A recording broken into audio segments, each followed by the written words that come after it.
Guys, this is Queen Lioness. I'm here with my son. Say hi. Peace, family.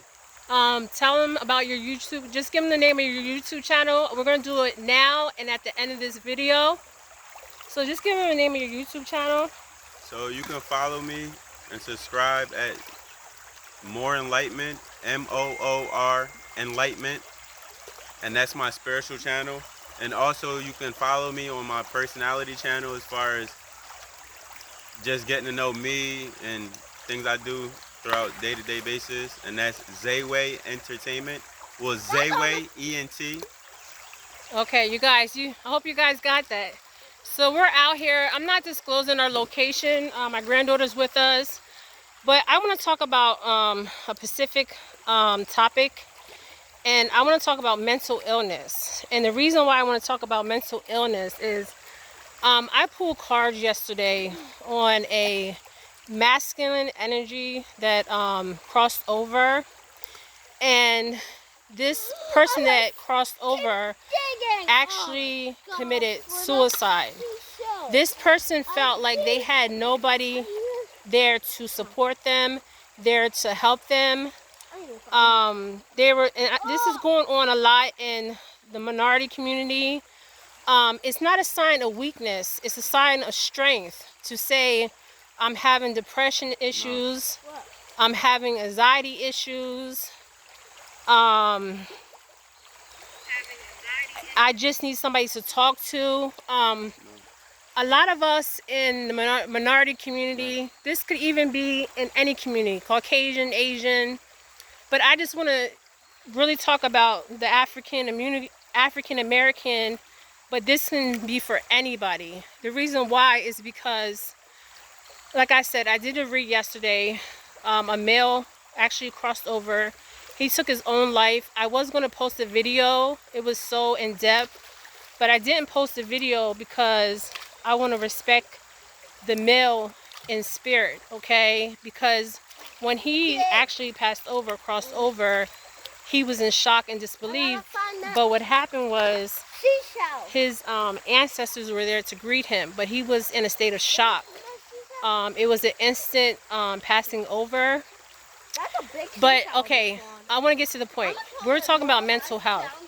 You guys, if you're suffering from depression, if you're suffering from anxiety, if you're suffering from any kind of mental illness, I'm talking about bipolar, schizophrenia, it's okay to say I need help, okay?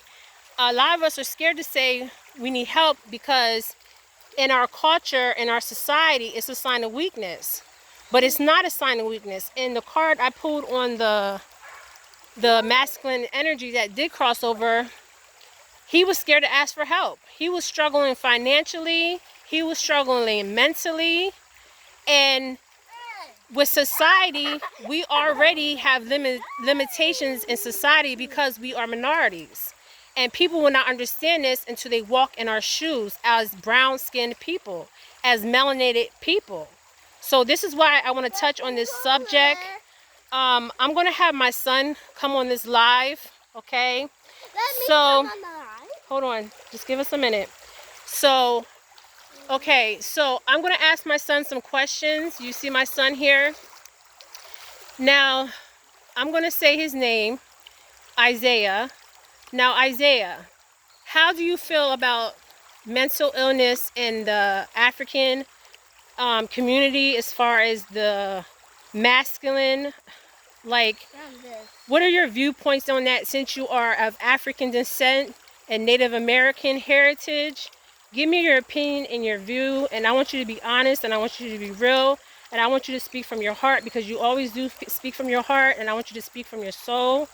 So just tell us how it affects melanated people, African American people, as far as the mental illness. You guys, it's real out here.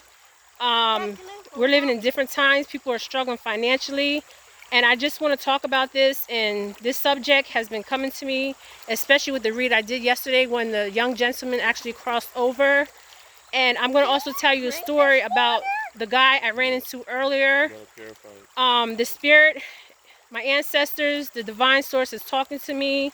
But I will tell you about the guy that I met earlier of African American descent. That's why I said Spirit is talking to me. I don't know the gentleman that I met today, but I will tell you that story. But for right now, we're going to talk about mental illness and the African American culture. We were always taught to be seen and not heard. So I want my son Isaiah to talk more about not just being seen, but actually being heard. So Isaiah, tell me your thoughts on how you feel as being a melanated African American, Native American. How do you feel about society? Okay, so let's talk about how do you feel in general. All right, so I'm gonna attack the first point you said, which was mental health, and I feel as though, speaking for me and other melanated, indigenous, young brown men, brown and black men, I can say that we look upon as mental health as a weakness, when in our reality it's not. Okay, and why is if it? anything, vulnerability is strength. And vulnerability is actually what? Acknowledging it. And why should we acknowledge it, Isaiah? Because when you have issues, not even just issues, but when you are faced with different obstacles and tasks, if you can't acknowledge and pinpoint the task at hand or the problem or the issue at hand, then you'll never even be able to resolve or solve the issue. So.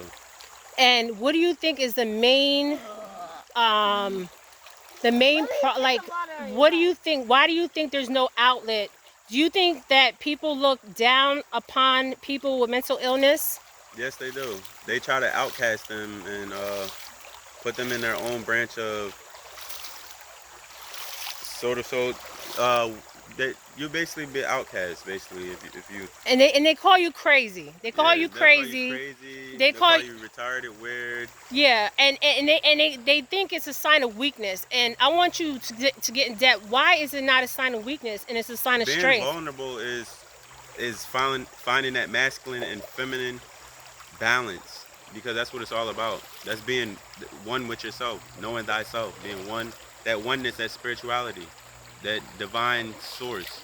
So I feel like going forwards in life, this is 2022, for all my melanated people, for all my people that are my prescribers and my son's prescribers. Subscribers. Yes, I always say it wrong, but you guys love me anyways, right? But anyways, we need to touch on this topic more, and we will do more videos, but this is our first video on it. And I also want to talk about how they try to keep minorities in the system. And I want my son to touch a little bit of that. My son does not have a criminal record. He has a clean record. But I just want him to talk more about how they try to keep us in the system ever since before time, during the slavery days. And now they also try to keep us in servitude. Servitude is basically a way of mental slavery and physical slavery, and I want you to touch on this topic even more. Yeah, so just elaborating more what my mom said. You have to notice these things, you have to be able to critically think. And a lot of people, they just go, they just are fed information and do no research themselves. So the first part is knowing yourself. Hold on. The dog just smells yourself. Okay, so knowing yourself. How do you know yourself? You explain on knowing yourself, but I want to touch more on how they try to keep people in the system. That's what I want to touch base on. Because if you look at statistics in the United States of America, they try to keep melanated people in the system.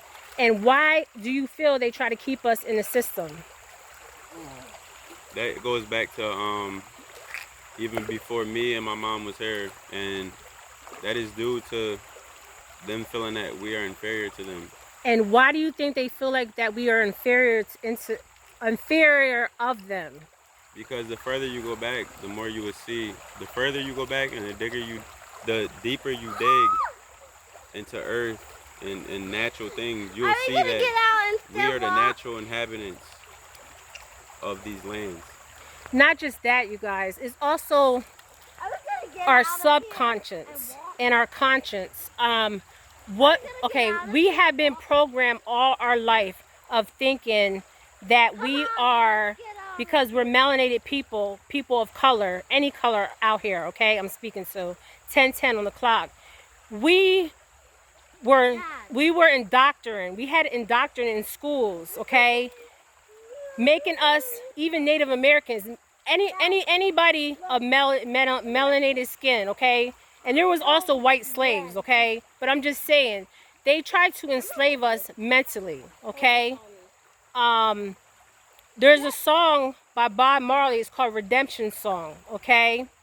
And what he's saying is to free yourself from mental slavery, okay? Not just mental slavery, physical slavery, okay? So, like I said, mental health, you guys, is not a sign of weakness. It's a sign of strength. You actually acknowledging that you have a mental health issue, okay? Because people go years and years and they can mask it. But when you get to a certain age, you can't mask mental health, okay? It's going to show, okay? Family members, friends, they see these red flags. They don't want to acknowledge it. They don't want to talk about it because it's a stigma if something's wrong with you mentally. But no, we're not doing that no more, okay? We're not hiding. We're not hiding our emotions. We're going to express our emotions, okay? We're not just going to express our emotions. I'm speaking to these masculines out here, okay? These masculines that have felt like they had never had somebody they can talk to, okay? Where they couldn't lay their burdens down, okay? Where they couldn't cleanse their soul, okay? Where they couldn't cleanse their spirit, okay? It's okay to lay them burdens down. It's okay to cry. It's okay to feel, okay? And I want to tell you guys, if you can't find that in other people, and people cannot understand that you have a mental illness, then they need to exit your life, okay? Because we're here in 2022 and going forward, okay? Because we're not looking to the past. We're looking to our future, okay? We're speaking this into existence. We're manifesting what we want in this life, okay? And like I said, we're strong in many, okay? We are stronger in many. And I brought my son to talk about this because we went on a hike and we were talking about this in the car. Like I said, I did a reading yesterday on a young gentleman that took his own life, okay? He came through to me. He was in pain because he felt like he didn't have nobody. But in spirit, he did have somebody. He had somebody in physical form, he had somebody in spiritually form, and he had his ancestors and he had his spirit guides with him. But he was so ashamed to tell people he needed help. So I'm telling you out here, for all my masculines, it's okay to say I need help, okay? I need help. I'm dealing with mental issues. I'm going to have a mental breakdown, okay? I'm acknowledging I have depression. I'm acknowledging I have bipolar. I'm acknowledging I have anxiety. I'm acknowledging that. And I'm not weak for having these thoughts. I'm not weak for having these feelings. It's okay to feel these feelings. And for us women out here, we need to be strong. Okay.